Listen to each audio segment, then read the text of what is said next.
L'enseignement divin est un privilège en même temps qu'un garde à vous. Après la mort de Jésus, la connaissance religieuse et l'enseignement des choses de Dieu passent à soudain, d'une classe privilégiée de scribes et de docteurs à la foule des croyants.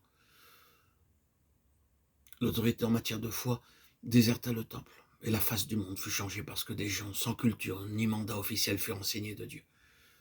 Ils seront tous enseignés de Dieu. Jean 6, 45.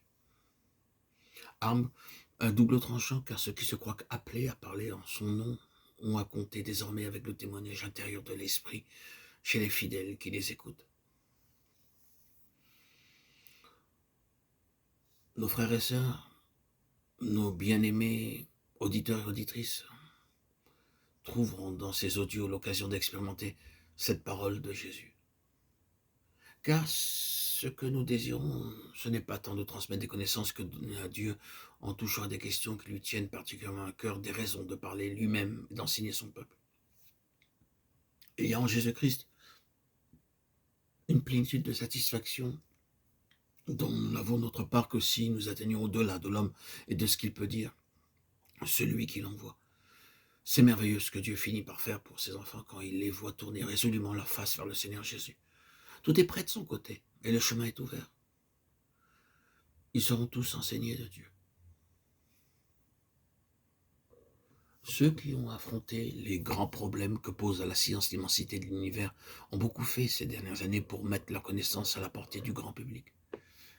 Et l'on peut se rendre compte à quel point le monde s'intéresse à la question de ses propres origines, à l'histoire de l'homme et à tous les mystères de la nature.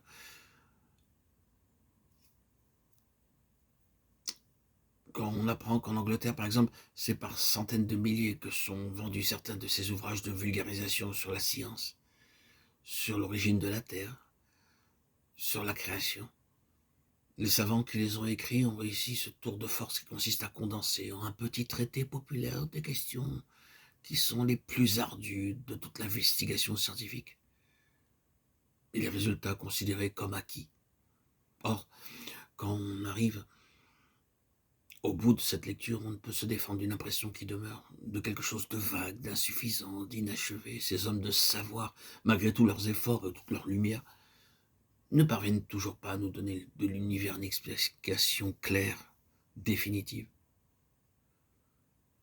Cela peut paraître présomptueux, mais nous croyons posséder la réponse positive et concluante à cette question tant débattue depuis des siècles. Pour nous, il n'y a qu'une explication, et une explication assez lumineuse pour rendre compte de tous les pourquoi, et ainsi clore le débat. Cette explication est une personne, le Seigneur Jésus-Christ, centre éternel de tout ce qui existe. Quelle que soit l'étendue de notre érudition, nous ne trouverons jamais d'explication, même partielle, de l'univers tant que nous ne reconnaîtrons pas la place que Dieu a donnée au Seigneur Jésus de toute éternité. De l'infini du passé à l'infini de l'avenir, Christ est tout et en tous.